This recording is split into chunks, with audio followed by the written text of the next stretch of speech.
अस्सलामुअलैकुम नाज़रीन, प्रोग्राम तालीम और दुनिया में मैं हूं आपकी मेज़बान मरियम खान। नाज़रीन, आज हम प्रोग्राम में बात करने वाले हैं how we can reduce the element of dependency through education. हम एजुकेशन के पर्सपेक्टिव से बात करेंगे कि पाकिस्तान में जो डिपेंडेंसी का जो लेवल है हम उसको रिड्यूस या ओवरकम किस तरह से कर सकते हैं और वो कौन से वसाइल हैं, रिसोर्स हैं जिनको यूटिलाइज़ किया जा सकता है और हम लोगों को एजुकेट कर सकते हैं ताकि वो सिर्फ एजुकेशन को एज ए ये ना समझे कि डिग्री है तो आपने डिग्री के बाद जॉब करनी है, लेकिन हम ऐसे वसाइल पैदा कर सकते हैं जिनके थ्रू जो है वो डिपेंडेंसी को रिड्यूस कर सकते हैं। और वो क्या वसाइल हो सकते हैं, हम किन ऑप्शंस पर जा सकते हैं, हमें कहाँ कहाँ पर एजुकेट करने की ज़रूरत है, अवेयरनेस की ज़रूरत है। इसी हवाले से आज हमने प्रोग्राम में ज्वाइन किया है साबिक सफ़ीर हैं जमील अहमद खान। आइए उनसे बात करते हैं। अस्सलाम वालेकुम सर। जी वालेकुम सलाम। सर कैसे हैं आप? ठीक है सर, बहुत शुक्रिया सबसे पहले आपने आज हमें प्रोग्राम में ज्वाइन किया है। Thank you for having me in your programme. ठीक सर, सबसे पहले मैं आपसे ये क्वेश्चन पूछना चाहूँगी कि ये जो डिपेंडेंसी का एलिमेंट है हमारी सोसाइटी में बहुत ज़्यादा आम हो गया है। पाकिस्तान में डिपेंडेंसी का रेट बहुत बढ़ता जा रहा है, हर कोई डिपेंडेंट है। हमारी जो सालमत है उसके ऊपर क्वेश्चंस आना शुरू हो गए हैं, कॉम्प्रोमाइज़ करना पड़ रहा है। तो आप क्या समझते हैं कि एजुकेशन के परस्पेक्टिव से बात करें तो एजुकेशन के थ्रू जो है हम इस एलिमेंट को किस तरह से रिड्यूस कर सकते हैं? ये एजुकेशन तो बैकबोन है किसी भी डिपेंडेंसी को रिमूव करने के लिए, और जी डिपेंडेंसी के इकसाम को बयान करना बहुत जरूरी है कि किस किस्म की डिपेंडेंसी हो सकती है। अगर कोई जी मरीज है तो उसको डिपेंडेंसी ये होगी कि उसका जो मर्ज है उस सिलसिले में उसे रिलीफ मिले, लोग उसकी मदद करें। अगर मईशत है तो उसको संभाला देने के लिए बहुत सारे तरीकाकार हैं। उसमें फिर डिपेंडेंसी को रिड्यूस करने के लिए उन तरीकाकार सर, को अगर अपनाने हम के मईशत बाद के परस्पेक्टिव से बात करें। जी, अगर मईशत के पर्सपेक्टिव से बात करती हैं तो उसमें फिर सबसे बड़ा अहम नुकता ये आ जाता है कि पहले डायग्नोस करना पड़ता है कि हमारी डिपेंडेंसी है क्या, जी किस किस चीज पर हमारी डिपेंडेंसी है। तो बेसिकली तो हमारी डिपेंडेंसी जो है वो कर्जों की बहुत बड़ी डिपेंडेंसी है, जिसकी वजह से हमारी अफरात ज़र यानी इन्फ्लेशन भी है, और उस पर डिवैल्यूएशन, जो डॉलर्स की कीमत रोज बरोज बढ़ती जा रही है। यानी कि पिछले 3 महीनों में 3-4 महीनों में 23 रुपए गिर गया है और डॉलर बढ़ गया है। इसी तरीके से हम जब हमारी लो प्रोडक्टिविटी है, यानी कि हम जो चीजें एक्सपोर्ट कर रहे हैं उसको प्रोड्यूस ही बहुत कम कर रहे हैं, और हम एक्सपोर्ट हमारा कम है, इंपोर्ट हमारी बहुत ज्यादा है। तो ये तमाम डिपेंडेंसी के बहुत बड़े हमारे इशारे हैं। ये जो डिपेंडेंसी की हैं, इसको रिड्यूस करने के लिए हमें देखना पड़ेगा हम क्या करें। देखिए, दुनिया की दूसरी कौमों पर भी ऐसी डिपेंडेंसी अभी भी है जी और आती रही है। अफ्रीका पे बहुत बड़ी डिपेंडेंसी रही है मुख्तलिफ वेस्टर्न कंट्रीज की। तो उन्होंने क्या किया और हमें भी क्या करना चाहिए, तो इसकी प्रायोरिटीज हैं। और उन प्रायोरिटीज में बेसिकली सबसे पहले तो अगर कोई चीज आप बनाएंगे तो एक्सपोर्ट करेंगे ना, बनाएंगे तो बेचेंगे। तो आपको पहले अपने गुड्स एंड सर्विसेज को बढ़ाना पड़ेगा, जो प्रोडक्शन है उसकी प्रोडक्शन लाइन। और वो प्रोडक्शन लाइन भी आपने इस तरह बढ़ाना होगा कि उसकी कास्ट इतनी रहे कि दुनिया वाले उसको खरीद सकें और बांग्लादेश या बाकी ममालिक से वो सस्ती ना मिल जाए, आप उसको कॉम्पिटिटिव प्राइस पे बना सकें। तो जब आप बनाएंगे चीजें तो बिल्कुल आप उसको एक्सपोर्ट कर सकेंगे। ये बड़ी सिंपल सी बात है। अगर घर को चलाने के लिए अगर आपके 1 लाख रुपया खर्च होता है किसी एक मुतवसत तबके के लिए, और अगर वो 1.5 लाख खर्च करना शुरू कर दे तो उसको अपनी आमदन बढ़ानी होगी। उस बिल्कुल आमदन बढ़ाने के लिए या तो सर्विस करें या कोई बिजनेस करें या कोई अपनी छोटी सी कॉटेज फैक्ट्री लगाएं, अपनी आमदन बढ़ाएं, तो उस पर डिपेंडेंसी कम हो जाएगी बिल्कुल कर्जों की। यानी कि फिर वो मोहल्ले वालों से कर्जे नहीं मांगेगा, बैंक से कर्जे नहीं मांगेगा। इसको अगर आप बड़े पैराहे में और बड़े पैमाने पे देखें मुल्क के लिहाज से, तो फिर यही बात आ जाती है। आप देखते ही हैं कि बाकी ममालिक ने हमारे मुल्क में 120 मिलियन यानी हमारे यूथ हैं, जो कि हमारे लिए बहुत बड़ा सोर्स है ह्यूमन रिसोर्स का हमारे लिए। और हमें चाहिए कि अब अपनी माशी पॉलिसी, फिस्कल पॉलिसी और जी मॉनेटरी पॉलिसी जो कि स्टेट बैंक बनाता है, उसको हम इस अंदाज से बनाएं कि इस यूथ को हम कहीं ना कहीं इन्वॉल्व कर सकें, कमा सकें in the overall productivity, in the overall GDP of the country. बिल्कुल और वो उसी सूरत में मुमकिन है कि हम ऐसे स्मॉल इंडस्ट्रीज बनाएं, ऐसे स्मॉल एंड मीडियम इंडस्ट्रीज बनाएं, ऐसे हम छोटे कॉटेज इंडस्ट्रीज बनाएं जिसमें हमारे जापान ने अपने आप पर जब उन पर बम गिराया गया और एटमी बम गिराया गया तो तबाह हाल थे। उन्होंने क्या किया, उन्होंने छोटी छोटी इंडस्ट्री, कॉटेज इंडस्ट्रीज बनाई, छोटे छोटे जी खिलौने बनाना शुरू किए, फिर इंडस्ट्रीज बनाना शुरू की, फिर दोबारा अपने पैरों पे खड़े हो गए, उनकी मईशत सर। भी जी ठीक हो बिल्कुल। गई, उनका वकार भी ठीक हो गया। बिल्कुल इसी ठीक। तरीके से कौमें जब हुकूमती लेवल पर फिस्कल पॉलिसी और मॉनेटरी पॉलिसी सही बनती है, तो उसके बाद गवर्नेंस भी उसमें इम्प्रूवमेंट करनी पड़ती है, उसमें ट्रांसपेरेंसी यानी कि शफाफियत भी रखनी पड़ती है। और उसके इससे अहम एक और इस पे एलिमेंट है, वो है कि क्रिमिनल जस्टिस सिस्टम यानी कि इंसाफ का निजाम, बिल्कुल और फिर उसमें करप्शन को कमी का। इसी तरीके से जब ये सारी चीजें होती हैं तो लोग अट्रैक्ट होते हैं, प्राइवेट सेक्टर, लोग इंडस्ट्रीज लगाते हैं, लोग कॉटेज इंडस्ट्रीज लगाते हैं, लोग इन्वेस्टमेंट करते हैं। बिल्कुल। लेकिन अगर हम उन पे ना सिक्योरिटी अगर हम प्रोवाइड करेंगे, और ना करप्शन को हम रिड्यूस करेंगे, ना अगर हमें इंसाफ के हमारे जो पैमाने पर दुनिया के हम अगर 126वें नंबर पे आते हैं, तो फिर उस सूरत में तो इन्वेस्टमेंट भी नहीं आती है। तो और इसके बाद बाकी लोगों ने और बाकी मुल्कों ने क्या किया, बाकी मुल्कों ने देखा कि गिरदो नवा में जो दूसरे ममालिक हैं उनसे अपनी तिजारत को बढ़ाया जाए, उनसे अपने ऐसे एग्रीमेंट किए जाएं जिसको फ्री ट्रेड एग्रीमेंट कहते हैं मुल्कों के दरमियान। तो जब फ्री ट्रेड एग्रीमेंट्स होते हैं मुख्तलिफ मुल्क, हमने टर्की के साथ अभी नेगोशिएशन चल रही है, हमारी फ्री ट्रेड एग्रीमेंट कई ममालिक के साथ है, लेकिन हमें अपना बैलेंस ऑफ ट्रेड को देखना पड़ता है। अब चाइना को हम डॉलर ज्यादा देते हैं उनको, और हम अपने लिए डॉलर कम कमाते हैं सर चाइना मैं से। आपसे बिल्कुल सर, आप सही कह रहे हैं सर। आप एक साबिक सफ़ीर भी रह चुके हैं, आप पीएचडी स्कॉलर भी हैं, तो आपकी इस रिसर्च में इन चीज़ों पे बहुत ज़्यादा होगी, तो बेहतर है मैं आपसे एक क्वेश्चन पूछूं सर।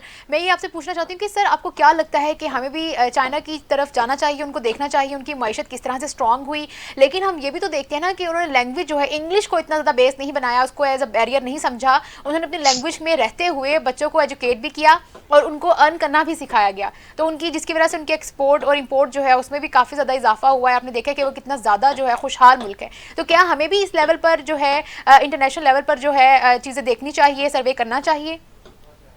बिल्कुल, हमें सबक, अच्छे सबक हर जगह से सीखना चाहिए, चाहे वो चाइना हो या कोई और मुल्क हो, हमें अच्छे सबक सीखने चाहिए। और चाइना बिल्कुल से तो अच्छे सबक सीखे जा सकते हैं। हमें हमें बाकी यूरोपियन कंट्री से भी अच्छे, जो जिसको कहते हैं बेस्ट लेसन लर्न, बिल्कुल। Lesson learn. तो मैं जब अक़वाम मुत्तहिदा में भी वहाँ काम करता था, तो सबसे पहले हम यही देखते थे कि जो भी हमारे इससे पहले काम हुए हैं उसमें बेस्ट प्रैक्टिसेस क्या है, लेसन लर्न क्या है, बिल्कुल अच्छे और बुरे सबक क्या हैं। अच्छे सबक को हम उसको मजीद तक़वियत दें, मजीद उसको हम आगे बढ़ाएं, और बुरे सबक जो है उसकी हम कमी को पूरा करें। तो आपके सवाल का एक लाइन में जवाब ये है कि हमें चाइना की तक़लीद करनी चाहिए अपने दिए हुए माहौल और हालात में।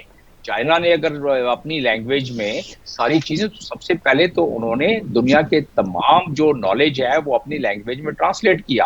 बिल्कुल। इसको करने में आपको 10 साल लग जाएंगे। अब 10 साल इंतजार करने का टाइम तो है नहीं, अगर बड़ी तेजी से करें, वरना 20 साल लग जाएंगे। तो लिहाजा हमारे मुल्क में, क्योंकि बरतानिया का उस वक्त के हमारे ऊपर ब्रिटिश ने हुकूमत की, तो पूरे पूरे इंडो पाक में लोगों को इंग्लिश तकरीबन वर्किंग लेवल की आती है। स्कूलों में इंग्लिश वगैरह लोग बोल लेते हैं। तो अगर इंग्लिश उनकी इतनी बेहतर है तो उसको बेशक और बेहतर बढ़ाया जाए, जब तक कि उर्दू में तमाम लिटरेचर, तमाम साइंस, तमाम टेक्नोलॉजी हम ट्रांसलेट करके अपने पास ले जाए। बिल्कुल ऐसा ना हो कि ना तितर रहे ना बटेर रहे, उधर से हम लैंग्वेज चेंज करें और इधर से हमारे पास मटेरियल ना हो, तो फिर बिल्कुल। पढ़ेंगे कहाँ से लोग और नॉलेज कहाँ से हासिल करेंगे। तो एक तो ये बात रही। जी दूसरी, चाइनीज की इस वक्त दुनिया में सबसे ज्यादा 17 ट्रिलियन डॉलर की उनकी तिजारत है। तो ये ठीक। 17 ट्रिलियन की तिजारत दुनिया में सबसे बड़ी तिजारत है। तो वो इस स्टेज पर पहुंचने के लिए जो जो उन्होंने पॉलिसियां बनाई हैं, जी या चले उनको भी देखें। अफ्रीका ने, इंडिया ने क्या किया, आपका पड़ोसी मुल्क है, उसका इंडिया का टोटल मकरूज था वो तकरीबन 2005-2006 में, अगर डेट मुझे सही याद है, तो वो मकरूज था 316 बिलियन का, पूरा उसका जो डेट था। इस वक्त हमारा एक्सटर्नल डेट है तकरीबन 115 बिलियन का। अगर हम देखें, चलिए हमारा मुल्क भी उस के मामले में छोटा है, जिसको उन्होंने जल्दी जल्दी अपनी पॉलिसीज को चेंज किया, रिवाइज किया कि हमारी उधार लेने का क्या तरीका होना चाहिए, बोरोइंग पॉलिसी क्या होनी चाहिए, लॉन्ग टर्म में क्या मेच्योरिटी होनी चाहिए, इंटरेस्ट रेट क्या होना चाहिए, क्योंकि इंटरेस्ट रेट पे डिपेंड करता है कि ताजिर जो है किस तरह कर्ज लेके और ज्यादा इंडस्ट्रीज और ज्यादा कॉटेज इंडस्ट्रीज और बाकी चीजें लगाते हैं। बिल्कुल। फिर उसका हुआ ये कि चंद 3-4 सालों में उनका डेट टू जीडीपी रेशो 21% था, जो कि उन्होंने जल्दी से 3% रिड्यूस कर जी, लिया। बिल्कुल। हमारे हमारे यहाँ सितम जरीफी ये है कि इस वक्त पाकिस्तान का डेट टू जीडीपी रेशो 90.6% है वर्ल्ड बैंक के मुताबिक, और हमारे अपने भी यही। तो बिल्कुल। इतनी ज्यादा हमारी जब डिपेंडेंसी हो रही है, डेट टू जीडीपी रेशो बढ़ गया है, तो हमें तो इमरजेंसी के तौर पर हमारे कानून कहता है, जो हमारा कानून है कि डेट टू जीडीपी रेशो 60 से ज्यादा नहीं जाना चाहिए। हम 30% और आगे पहुंच चुके हैं। तो फिर उस लिहाज से जब ऐसी सूरत, जब हम सऊदी अरब हमें पैसे देता है या आईएमएफ देता है, तो फिर अपनी कंडीशन, तो डिपेंडेंसी आपकी बढ़ती है। जब डिपेंडेंसी बढ़ती है तो आपकी सॉवरेनिटी पे फर्क पड़ता है, तो फिर आप अपनी मर्जी नहीं कर सकते हैं। तो ये तमाम चीजों को अगर देखा जाए, इसका अहाता किया जाए, तो हमें अपने तालीम से, हमें अपने पॉलिसीज से, जिसमें फिस्कल पॉलिसी भी आ जाती है, मॉनेटरी पॉलिसी भी आ जाती है, इन तमाम चीजों को फिल फॉर इमरजेंसी के तौर पर कौन सी चीजें कल से शुरू हो सकती हैं यानी शॉर्ट टर्म में, और कौन सी चीजें लॉन्ग टर्म में शुरू हो सकती हैं। आपने जिसका जिक्र किया वो लॉन्ग टर्म में हो सकती हैं। शॉर्ट टर्म में तो सबसे बड़ी प्रायोरिटी ये है कि अगर इन्वेस्टर्स को हमने अट्रैक्ट करना है और अपने मुल्क में हमने चीजों को बेहतर करना है, तो हमें सिक्योरिटी को सबसे पहले देखते हुए अपनी वन विंडो सिस्टम के जरिए हम लोगों को सहूलत दें अगर, और उसके बाद हम अपने प्रोडक्ट्स जो है उसको ऐसे बनाएं ताकि लोग अट्रैक्ट हो और हमसे खरीदें और एफडीआई हमारे पास आए।